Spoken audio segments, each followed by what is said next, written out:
Alors, vous vous souvenez? C'est la même chose que la dernière fois. Je sais pas si c'est bien d'être. C'est pas bien d'être. Voilà. Tu le retiens de ton côté, moi je le retiens comme ça.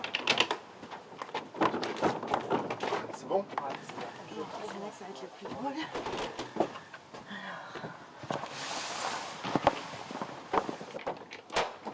Attendez, je prends l'autre côté. C'est bon? C'est bon? C'est bon pour moi. Tu peux lâcher si tu veux. Hop.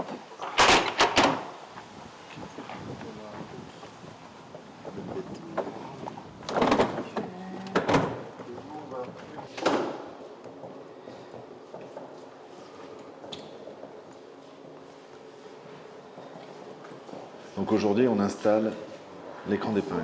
C'est un concept qui a été créé dans les années 30 par Alexandre Alexeïev et sa femme, Claire Parker. Et en fait, c'est ce qu'on appelle de la gravure animée. Et cet écran-là, celui-ci, il a été construit en 1977 et c'est le dernier que Alexeïev et Claire Parker ont construit en 1977. C'est le seul qui est en France, qui subsiste en France, de cette facture-là, de cette fabrication-là. Et son jumeau, puisqu'il a un jumeau, il a un grand frère, qui est en fait au Canada, qui est à l'Office national du film du Canada, qui est un organisme d'État qui aussi produit des films d'animation depuis de très très nombreuses années. Et c'est grâce à eux notamment que cette technique a perduré dans le temps depuis le décès d'Alexandre Alexeïev et Claire Parker dans les années 80. Alexandre Alexeïev et Claire Parker animent des images sur un écran d'épingles. Sur l'écran, il y a côte à côte plus d'1 million d'épingles.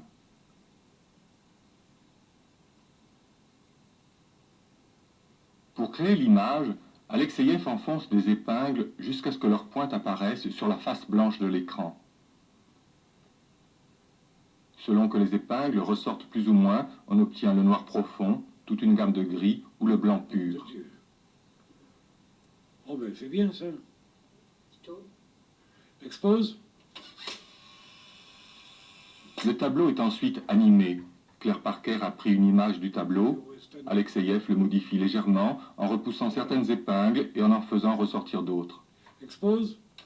Ouais. Claire Parker prend une autre photo et ainsi de suite. Expose. Quand ces images seront projetées à la cadence normale du cinéma, 24 par seconde, on verra alors le tableau s'animer.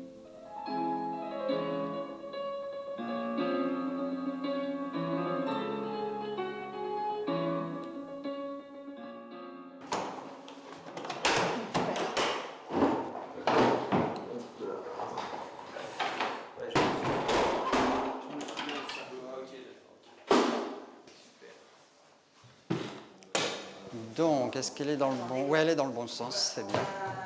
C'est cette partie-là déjà. C'est quoi ce compteur? C'est pour faire quoi? C'est quand tu fais la rotation. Ah oui. Ah oui, bah oui, donc moi je la colle, tu vois, c'est pour que ça tourne plus. C'est pas avec moi que le compteur va avancer. Il ne s'agissait pas de le garder pour nous, bien évidemment. Donc on a dû le restaurer, le réveiller en fait un peu, parce qu'il s'était endormi depuis de nombreuses années, acquérir en fait tout un savoir ou une science qu'on avait oubliée en France. Mais ensuite l'idée c'était, une fois qu'on avait toutes ces connaissances et qu'on avait un peu la maîtrise de cet objet, c'était effectivement d'organiser un atelier de formation autour de cette technique, qui est une technique complètement unique, qui est la gravure animée. Et donc ça veut dire identifier des candidats potentiels qui, surtout par rapport à leur approche, par rapport à cet écran mythique, et puis surtout à leur dessin qui leur est propre, à chaque artiste, se dire ben, peut-être que lui, ça pourrait fonctionner, ou elle bien évidemment. Donc on s'est retrouvé avec un groupe de personnes, comme ça de 8 personnes, pendant 3 jours, avec un atelier qui a été organisé par le CNC, dirigé par Michel Lemieux, qui est une réalisatrice donc, québécoise, et qui travaille encore aujourd'hui avec cet écran qui est au Canada.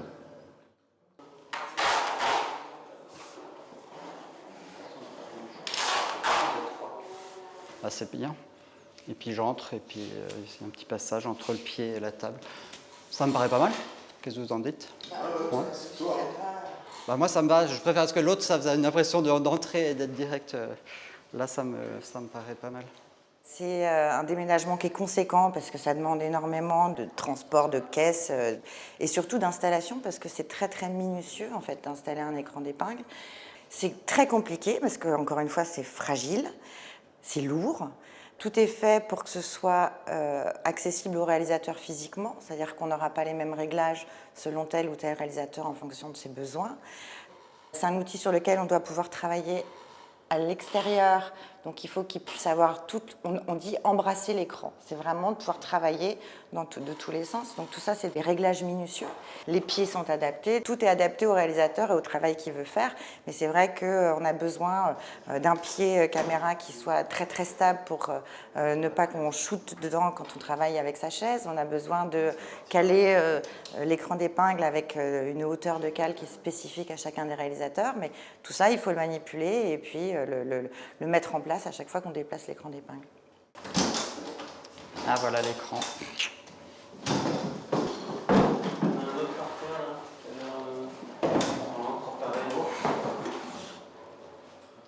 faut le poser de côté pour ne pas se faire écrabouiller les mains. 1, 2, 3. C'est extrêmement fragile parce que ce sont des tubes qui sont mis en quinconce les uns à côté des autres, de tout petits tubes, et qui sont maintenus par de la pression, tous ensemble. Il y en a 277 000 sur l'épinette, 277 000 tubes dans lesquels il y a autant d'épingles qui sont insérées. Donc tout ça, c'est une question de pression. Et pour pouvoir maintenir cette pression, non seulement il y a ce cadre métallique, mais il y a aussi des lampes qui font chauffer et dilater le plastique de ces tubes pour permettre de maintenir tout ça et de manipuler l'écran en enfonçant plus ou moins les épingles selon l'effet qui est voulu par le réalisateur.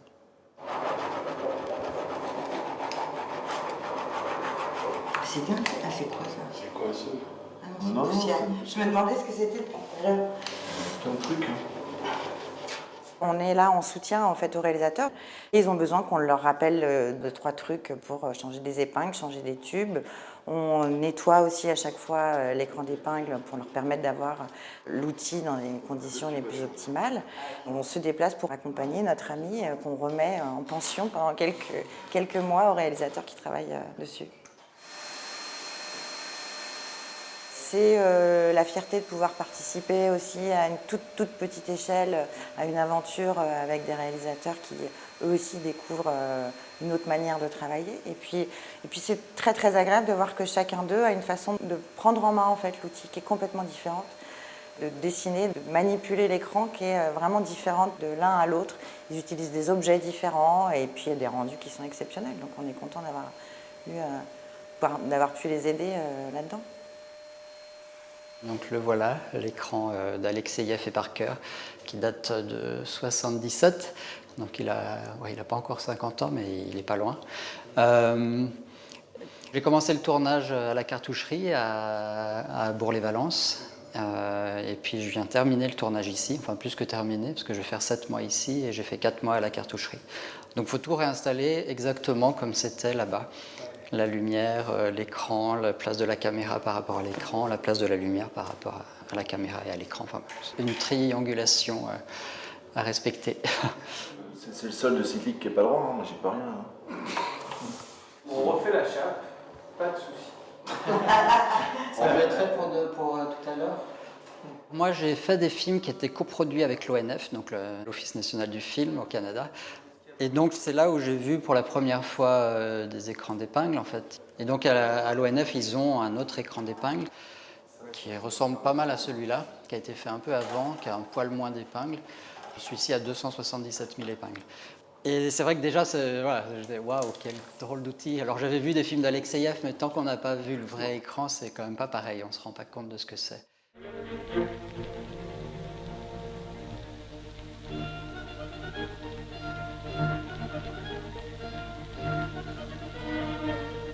Quand j'ai appris que le CNC rachetait un écran et organisait une formation de 3 jours pour des réalisateurs et des réalisatrices, j'ai tout de suite candidaté. J'ai été sélectionné, j'ai eu cette chance et on a eu 3 jours de formation avec Michel Lemieux, donc la réalisatrice qui travaille actuellement sur l'écran du Canada. Elle nous a expliqué qu'est-ce qu'on pouvait faire avec l'écran, qu'est-ce qu'il ne fallait surtout pas faire, et puis comment envisager le travail au fil des jours. Pendant cette formation qui durait 3 jours, on était 8 On a eu l'écran 1h30 chacun. Donc c'était vraiment court. Ça donnait très envie, mais ça ne suffisait pas pour savoir si on allait s'engager dans quelque chose à long terme, enfin qui va durer 2 ans ou je ne sais pas combien de temps. Et donc Jean-Baptiste Garnero et Sophie Le Tétour du CNC, les archives du film, ont accepté de prêter l'écran 1 mois à chacun. Et puis moi, pendant ce mois-là, j'ai fait un petit film. J'ai commencé à animer un plan et puis petit à petit, ça s'est devenu un petit film de 2 minutes qui s'appelle Le Chien. J'ai vu un peu tout ce qui était possible de faire avec l'écran, qu'est-ce qui était compliqué, qu'est-ce qui était... c'était 1 mois de test, mais que j'ai réussi à mettre... j'ai pas pu m'empêcher de raconter une mini-histoire.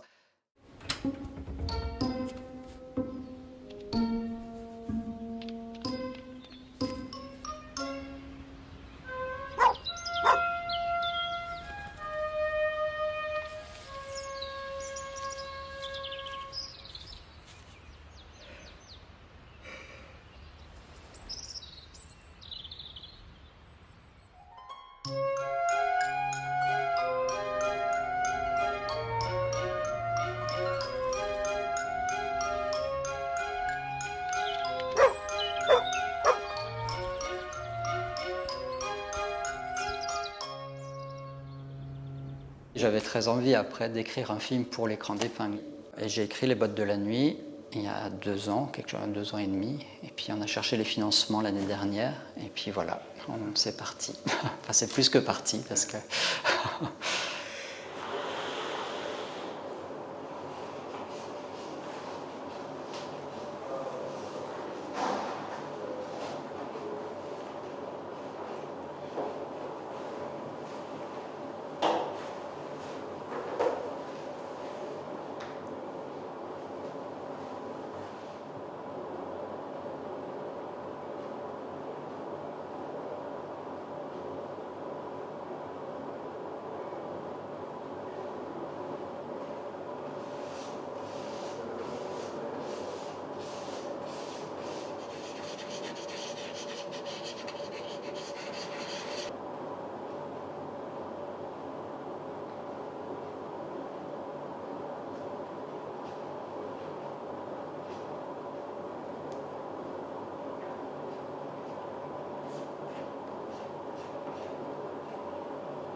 Quand j'ai fait le storyboard du film, c'est vrai que je l'ai fait en fonction de l'écran.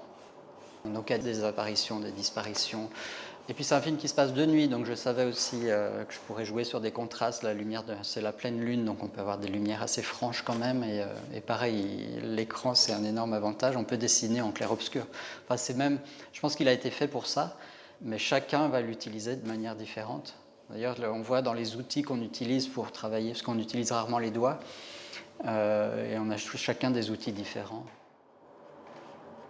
Ça, c'est un qu'on vient de me donner, qu'Alexandre Noyer, qui fabrique des nouveaux écrans d'épingle sur plaque de plexi, m'a offert. Donc c'est pratique parce que c'est du verre. Et puis ça a cette pointe très pointue. Et du coup, on peut très vite dessiner des choses très fines sur l'écran. Après, j'ai d'autres outils. Ça, c'est du verre. Donc c'est pareil, c'est des petits galets d'aquarium. Il y en a un que j'utilise beaucoup, il était tout lisse et il est devenu un peu poncé. Et il a plusieurs facettes et des angles, et pareil, il est super. Et on peut vraiment venir faire des choses fines, et puis après, on va revenir par devant pour retrouver des blancs. Donc voilà, le verre, c'est quand même c'est une des meilleures, en tout cas pour moi, un des meilleurs outils. Après, j'ai aussi ici, c'est du jade. Donc c'est de la pierre qui est assez dure pour pas être rayée par le métal. Et j'ai différentes formes, donc on peut voir que pareil, on peut faire des trucs assez fins. Et puis, donc voilà, j'ai cherché dans le magasin de pierre là, les formes qui m'intéressaient. Donc j'ai divers trucs. Et puis enfin, le dernier truc, c'est le quartz, en tout cas que j'ai trouvé. Il y a sûrement d'autres pierres très dures qui pourraient marcher. Et parce que des fois, je me retrouve avec des personnages qui sont tout petits, où il ne prend pas beaucoup de place dans l'écran, et je dois dessiner les sourcils ou j'en sais rien. Et là, j'ai une toute petite quartz avec un bout pointu qui est pas mal pour faire des... Si je fais mon personnage, quoi. Je comprendrais jamais qu'on prenne autant de plaisir à tuer le peu de vie qui reste, le peu d'animaux qui restent. D'ailleurs, en venant là, on a failli écraser une bête. Oui. Ah bon? C'était quoi? C'est passé à toute vitesse là devant les phares, on n'a rien eu le temps de voir, mais... Un soir de pleine lune, c'était sûrement un loup-garou. En fait, il y en a plein ici. C'est vrai, papa? Mais non, idiote. Eh, dis donc, ça fait largement 5 minutes. Allez, c'est toi au lit. Oh non. Moi, je me suis aperçu, par exemple, que je ne me souvenais pas de ça quand j'avais fait Le Chien, là, le petit film de 2 minutes, c'est que les gros plans des personnages, c'est très long parce qu'ils doivent bouger. Et quand ils bougent, je dois effacer une partie et redessiner. Et donc, plus le dessin est gros et plus c'est long, forcément, à redessiner. Donc, j'ai déjà changé 2-3 trucs dans l'histoire. Par exemple, à un moment, j'ai un personnage en gros plan qui était censé entrer dans le cadre. Donc au lieu de le faire entrer vraiment bien dessiné, je fais entrer une ombre. Donc la masse entre, ça fait une ombre qui entre, et puis quand elle s'arrête, ça devient plus net et on voit l'enfant qui est là. Donc j'ai gagné beaucoup de temps, et puis dans mon idée, ça apporte aussi quelque chose, parce que je profite des avantages de l'écran, de cette genre de mise en scène que l'écran peut permettre.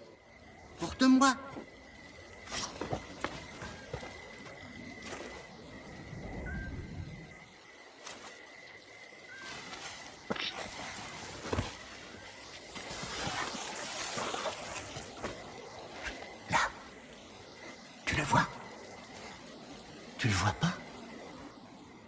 Du coup, c'est ça, c'est essayer de faire des contraintes de l'écran des avantages. Moi, je viens du volume, de la stop motion, donc c'est des marionnettes. Il y a quelque chose avec la marionnette qui est très concret. On est confronté à la matière. Et je ne sais pas, faire apparaître une marionnette, par exemple, en stop motion, c'est difficile, quoi. Si par exemple on veut qu'elle surgisse du brouillard, parce que faire du brouillard en stop motion, c'est très difficile. L'écran permet l'apparition et la disparition vraiment très facilement, quoi. On peut jouer un peu sur des flous, sur des nets, selon l'intensité du gris ou du noir qu'on met, selon la manière dont on gère le bord de notre dessin, quoi. On peut le rendre un peu sfumato, ou un peu flou, quoi, ou alors très net. Donc pour ça, je trouve un outil super pratique. Ah, c'est pour ça que je le vois pas. Tu le vois pas? Bah non. Viens.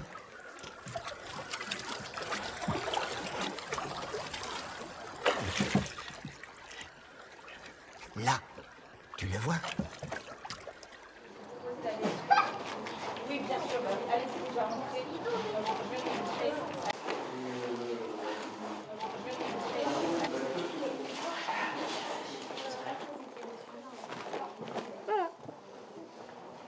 Alors, quand tout le monde aura posé ses affaires. Mais oui, c'est là.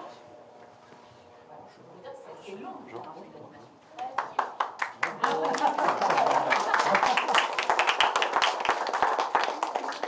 Donc là, ce que je vais vous montrer, c'est un film fait sur écran d'épingle.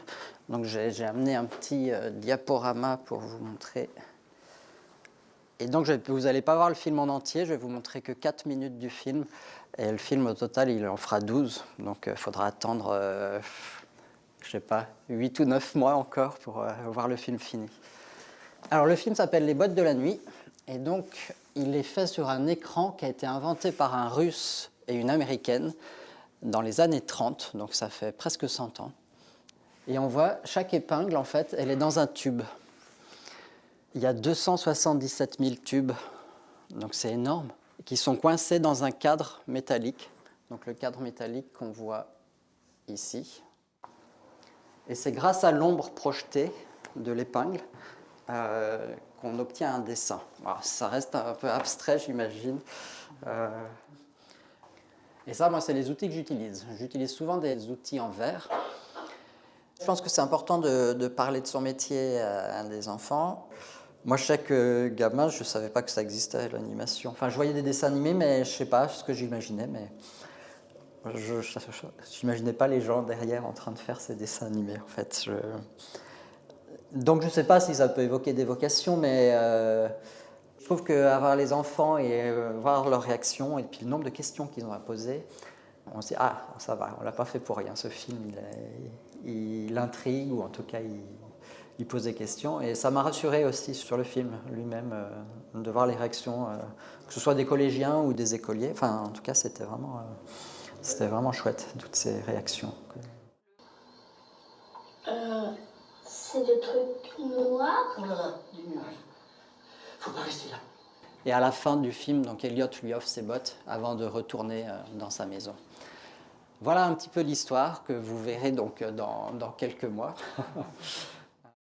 Nous voici à la cérémonie de clôture d'Annecy 2025. Merci à vous tous qui avez rendu ce succès possible.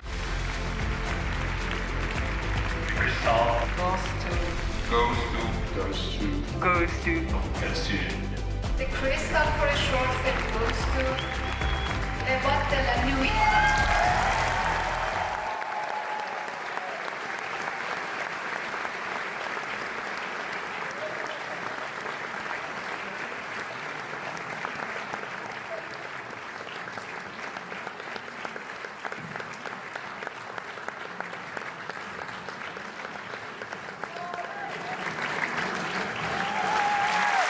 I don't know what to say, just incredible.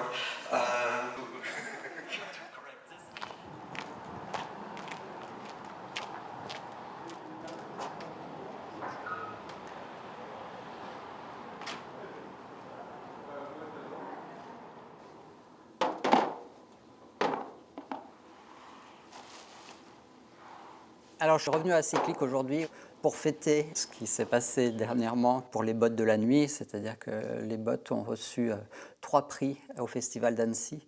Donc le prix André Martin, qui est celui-ci, et puis le prix du public et le cristal du court-métrage. Donc c'est... Voilà, pour quelqu'un qui est dans l'animation, le Festival d'Annecy, c'est un peu comme Cannes, et recevoir ces prix, oui, c'est assez extraordinaire. Donc voilà, on retrouve un peu comme avec une palme d'or, quoi. Pour moi, c'est aussi important. Donc moi, j'en revenais pas personnellement. On est encore un peu sur un nuage. Donc voilà, ouais, c'est la super nouvelle de ce mois-ci.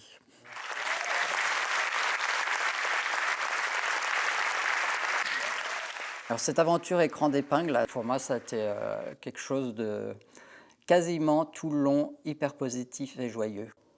L'écran, c'est un outil incroyable que j'ai adoré, qui permet de faire des images que moi je n'arrive pas à faire autrement. Et puis il y a vraiment une notion de sculpter la lumière. Au fil des mois, même après avoir fini de travailler, je me disais mais en fait c'est pas du dessin que je faisais, c'était une sculpture d'ombre et de lumière.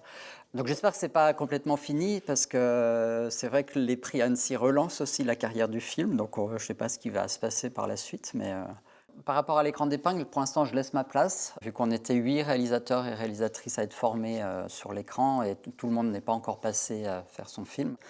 Après, moi, j'ai adoré cet outil, donc peut-être dans 10, 15 ans, j'en sais rien, je reproposerai un film sur écran d'épingle, si au CNC sont toujours d'accord, si l'écran est libre à ce moment-là, parce que c'est un outil incroyable, enfin, j'arrête pas de le dire, mais, mais oui, moi j'ai beaucoup aimé travailler avec, je trouve que c'est un outil généreux qui partage.